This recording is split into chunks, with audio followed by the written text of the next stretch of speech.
Cyrus, What's that up? makes me dancing every time. I know, seriously. It's hard to sit in my seat when that music's cranking. You know, your dancers are pretty good at Adam Sudd's wedding. Yeah, you were rocking it too, and that was fun, actually. That was a good time. That was a good time. Good time. What's up, party people? We're glad to hear here with us. Today we're going to be having a tea party. We're going to be talking about everything under the sun, everything from how to keep yourself on track, eating a whole food plant-based diet during the holidays, to Bitcoin and why it's weird, to electric cars, to Robby's triathlon schedule, whatever you guys want to talk about. We got so much to talk about. I mean, this is going to be fun. Mm-hmm. So in the chat box, let us know where you're coming from. I'm coming to you from Austin, Texas. Where are you at, Cyrus? St. Pete, Florida. Yeah. What's the temperature there right now? It's too cold, man. It was like 55 this morning when I was swimming. And, you know, it's still 55 right now. And do you swim in a heated pool? I do not. I swim outside at Barton Springs. Oh, yeah. It's a municipal pool, but it's spring water. That place is cold. Yeah. But I was thinking about, the guys we were talking to yesterday. I was like, wow, dude, I can't be complaining right now. Like those guys are diving. I mean, it's just ridiculous. So it looks like we got Linda coming in from Oregon, Cheryl from Maryland, Bonnie from Ohio, Paula coming in from West Palm Beach, Florida. Looks like she's on the opposite side. Ginny from Ohio, Beverly from Canada, Bobby from Walla Walla, Washington, Rochester, New York, Shirley. Beverly says 2 degrees Celsius there. Ooh, thanks. Beverly, I'm not jealous of you right now. Eileen coming from Louisville. What's the temp in Florida? Temperature in Florida, let me check. Ginny from Central Ohio, welcome. Winnipeg's in the house. It's got to be cold in Winnipeg. -17 in the UK. Wow. Yikes. -17? Yeah, that's scary. Kansas City's 30. Whoa, I don't even want to tell you what the temperature is here. I think you guys will get pissed off at me. I'm gonna guess 72. So it was 72 yesterday. It was like 74 yesterday. It's 63 today. It's a little cold, which is why I'm wearing actual long sleeve shirt. Yeah. But yeah, you didn't hear that. I'll take 63 on a bad day any day. Yeah, seriously, man, this place is ridiculous. I love it. Oh, okay, so here's a question for you guys. Go in the chat box, and regardless of which platform you're on, whether you're on Facebook, whether you're on YouTube, here's what we want to know. What are you concerned about, and or what are you nervous about when it comes to the holidays? And the reason I'm asking that is because a lot of people get nervous and frustrated that, when they get together with their family or with friends, that all of a sudden there's going to be food that's kind of tempting and not the type of food that they want to be eating on a daily basis the way that we recommend, and people can get bent out of shape, and that's totally fine. So if there's any anxiety that's caused by the holidays in particular, especially when it comes to eating food and or exercise, tell us, because we want to talk about that stuff. Okay. Yeah. If you don't verbalize it, nothing will change. If you verbalize it in a, constructive, safe atmosphere, then we can talk about it and we can try and help as much as we possibly can. Cyrus, there's a great question from Sam Makes It Simple. There it is. Okay, go for it. Yeah. So they have a family member that's interested in trying a challenge to get their health biomarkers in check. They're not vegan currently. What is an effective set of guidelines to present for a 9-day reset? I think the best thing you could do is tell them about the Mastering Diabetes 6-week challenge. All right. And, you just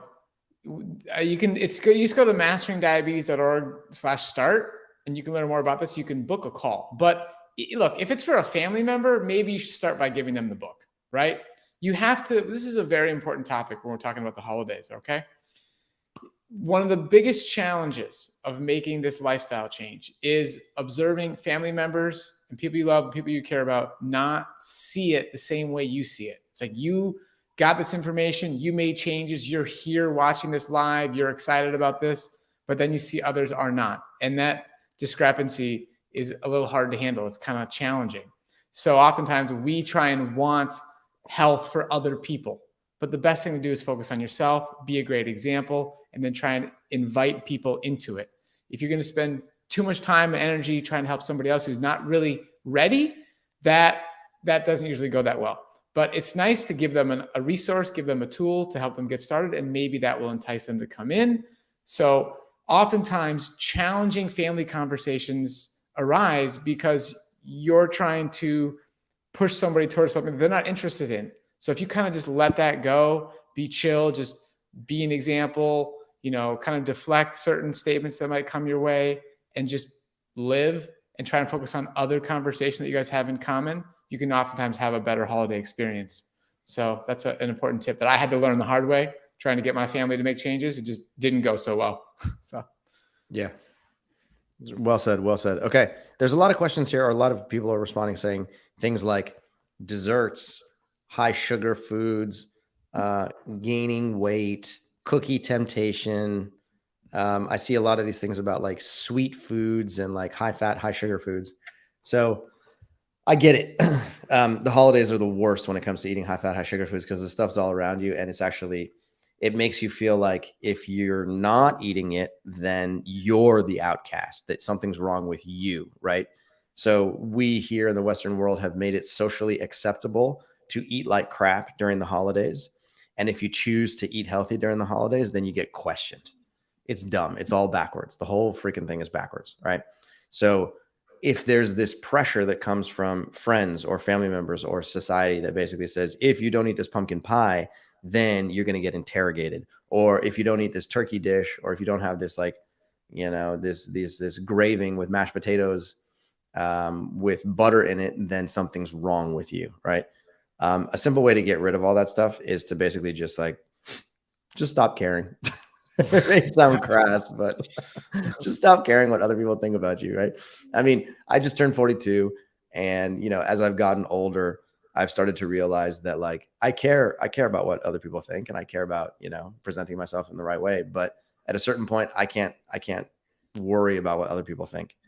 And so if you're getting judged by other people, and if you're getting some harsh feedback, then just let it be. Don't even worry about it, right? People are going to be the way that they're going to be, and you can like defend yourself if you choose to defend yourself, or you can just be like, you know what? I'm eating the way I'm eating because this is what makes me feel good, and this is what's actually improving my blood glucose. Period. End of story. And then, like Robby was saying, just change the subject. Just start talking about something different. Okay. I know it's easier said than done. I get it. I truly understand that. But when it comes to sweet foods in particular, if you guys don't have dates on hand, then I would highly recommend going to the store and getting some dates. Okay. Go pick up some medjool dates, or go pick up some deglet dates, either one of the two. Robby loves dates. I love dates. It's literally nature's candy, right? So what I would prefer is, if you're tempted by a bunch of chocolates that are sitting in your office, or, pumpkin pie that somebody's feeding to you after dinner, and you don't want to be eating that stuff, just pick up a bag of dates or pick up a box of dates and share it with other people and start eating those. 2 dates, 3 dates, 4 dates later, you're like, you know what? I'm fine. I'm good to go. I don't need any more. Like I hit that sweet tooth. I got my stuff. Technically speaking, it's a green/yellow light food. You got no problems there, right? So always err on the side of eating more of those than eating the refined sugary foods, and you can't do yourself any wrong. 100%, no question. And if you're looking for some really exceptional dates, you want to treat yourself and maybe get yourself a holiday gift, get some loved ones a holiday gift, you can go to 7hotdates.com, the number 7hotdates.com. That's an organic farm in California.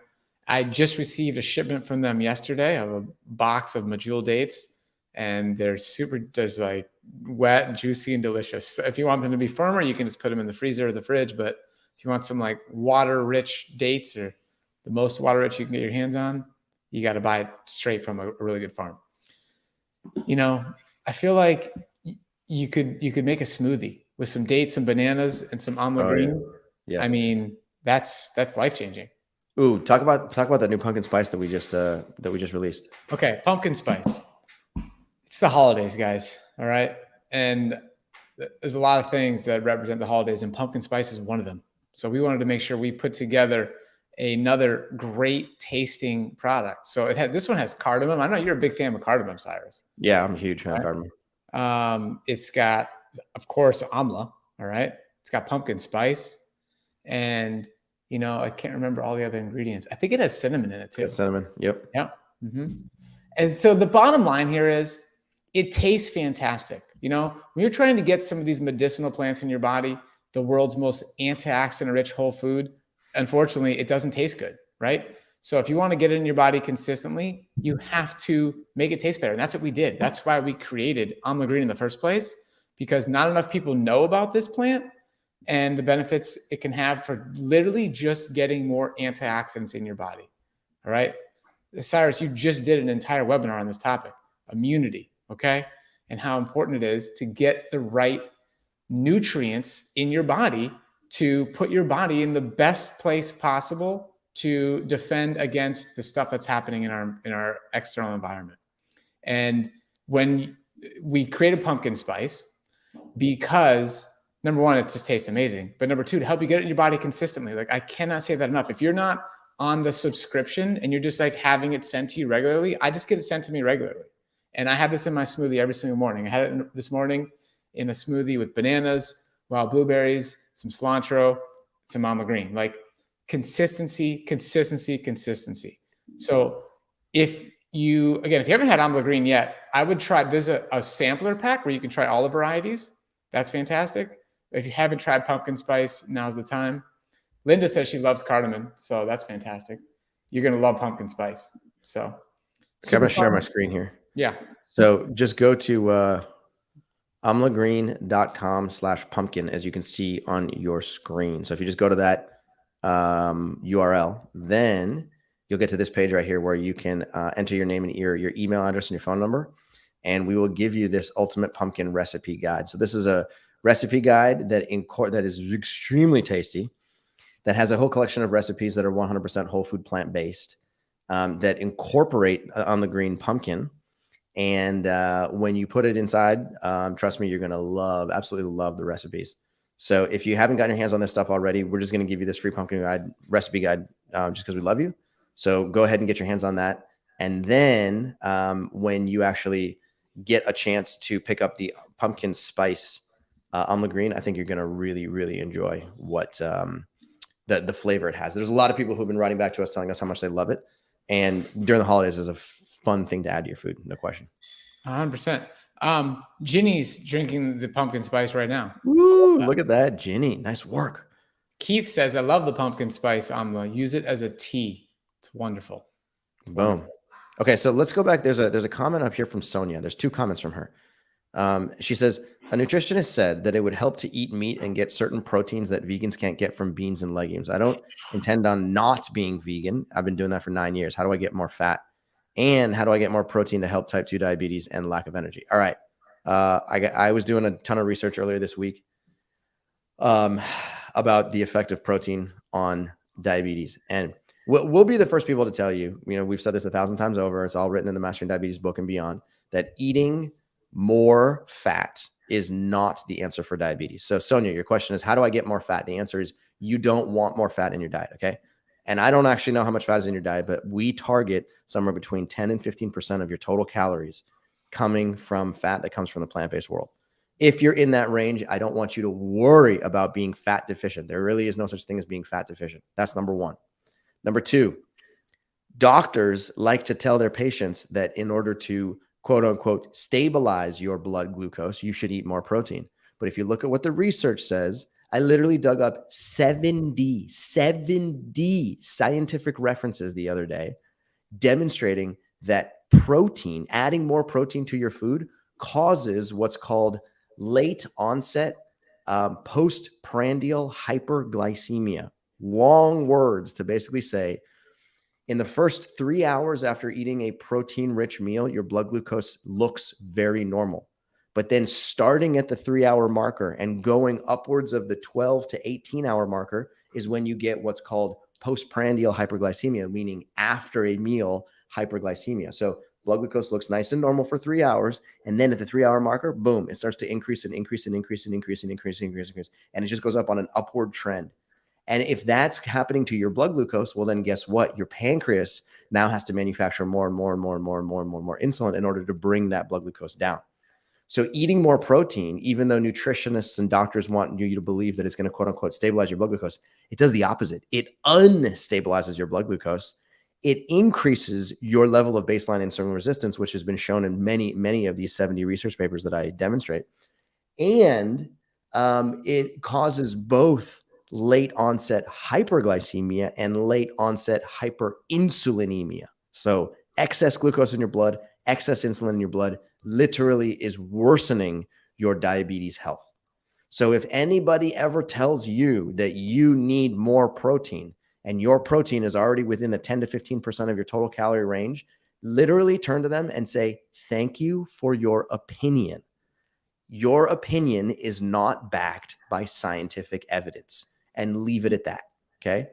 If you want these scientific references, I'm happy to send them to you. But this whole idea that like vegans are protein deficient and that vegans are not getting enough fat is so old at this point that it drives me nuts. So I hope that that's helpful. It's important information. We got to make a lengthy video on those references, Cyrus. That's Yes, good stuff. for sure. But again, it's just another one of those crazy stories where just the research you dug up, it shows stability for like 3 hours. And then it's another example of diabetes where like, yeah, all the stuff you're hearing is like short-term, but they're not looking at the bigger picture. And it's just like a complete mistake. Now, we are coming up on time here. And I did want to say one more thing here. So I did clarify the exact ingredients in pumpkin spice. It's amla, it's cinnamon, it's ginger, and it's cardamom. That's it. 4 ingredients. No fillers, no preservatives, no additives, no junk. Like this is clean, healthy, medicinal plants. Every single one of them has benefits. Every single one of them has been covered in peer-reviewed papers. So if you're looking for a tea that is not full of garbage, but is full of healthy, clean ingredients, this is the one for you.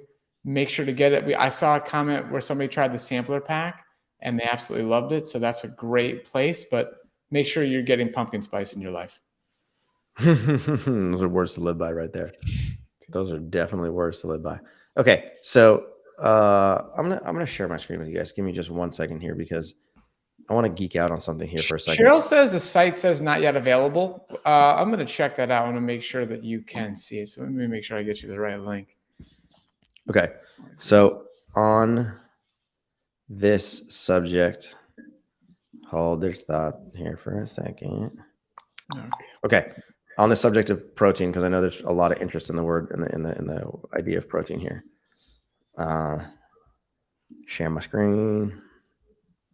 Boom, boom. Okay. I'm just going to run you through this stuff very quickly, and then we're going to go into it in a lot more detail in a future episode. But this is the snapshot of the research. Okay. And I'm just going to kind of literally like speed you through this whole stuff. Dietary fat acutely increases glucose concentrations and insulin requirements of patients with type 1. So you guys know this by now. Okay. The more fat you consume, the higher your blood glucose goes. Okay. In the first few hours, that will definitely happen. But usually it's starting at about the 3-hour point and it goes beyond that. So you can see that people who eat a high fat diet have higher blood glucose right here shown in green versus the people in blue. And then they require more insulin. And it may not look like it's that big of a change, but these are differences between a blood glucose of 180 and a blood glucose of 130, or a glucose of 180 and a glucose of 100. So this is a big difference. And this translates to a lot more insulin over the course of time. Okay. Now, if you fast forward and you take a look at other papers, what they'll show you is that the role of dietary protein and fat in glycemic control in people with type 1 diabetes. Okay. Here, they'll tell you that if you add 35 or more grams of fat, this will promote late postprandial hyperglycemia, like I was just talking about. Adding 28 grams of protein promotes late postprandial hyperglycemia, depending on which paper you look at. Okay. So more protein does not solve the problem. It actually makes your blood glucose harder to control. Okay. Other papers have shown the addition of extra protein to a meal increases the late postprandial glucose response and insulin requirements, probably by enhancing gluconeogenesis. You can see it here. You add more protein, higher blood glucose. You add more protein, more glucose area under the curve. Same thing. You add more protein, more insulin area under the curve. It just never seems to work out. Okay. No matter how you do it, If you eat a high protein, low fat meal, look what happens to your blood glucose. Normal for about 3 hours, and then boom, it starts to go up and up and up. Okay. If you eat a low protein meal, what happens to your glucose? Normal response, and then it stays nice and low, and it tends to go up just a little bit more depending on, what the protein content was. So more protein means higher blood glucose. Okay. I'm going to go into detail. We're going to do a lot of teaching on this topic because it's pretty crazy, but I want you guys to understand that when you add either fat or when you add protein, your blood glucose literally goes up and up and up. It just takes time to visualize that. And anybody who tells you that you have to eat more fat and more protein literally doesn't know what they're talking about. 100%. Okay, guys, that's the take-home message for today. There's a link in the chat box. If you want to get pumpkin spice, you just go straight to the checkout page on the website and treat yourself this holiday season. And just so you know, everybody, there's no added protein in the Amla Green products. Look at this comment that just came in from Roni. She said, the MD program has changed my life. In July, my A1C was 10.1. By August, it was 5.4. July, August. We're talking 1 month, I believe, with an A1C drop of 5%. That's bonkers. Was that a full year? Maybe. I mean, that's almost hard to believe, but that's fantastic. Yeah, I don't know if that was 13 months or if that was 1 month, but the idea here is I don't really care how much time it took. All that I care about is your A1C came down significantly. That's huge, Roni. So good work on that one. Nice work. Mm-hmm. Yeah. Okay. Cheryl said it was when I went to get the recipe book. So we're going to update that recipe book page and make sure you see that Amla Green is now available, the pumpkin spice. I'm glad you told us that, Cheryl. That helps us correct that error. So thank you for joining us today, guys. Hope you have a great holiday. You rock. Roni says it was 2 months. Nice work, Roni. This is very good work. Wow. That's fantastic. Wow. Yeah, it's killer. Well, Roni, we're gonna reach out to you. We want to learn more about your story and profile you so people can learn from your greatness. Do us a favor, Roni. Write an email to team@masteringdiabetes.org and tell us, basically write an email and say that Cyrus and Robby told me to write an email, and we can maybe do an interview and make you world famous. Yeah, let's do it. You guys rock. Have a great day, guys. All right. See you. Bye, everybody. Bye-bye.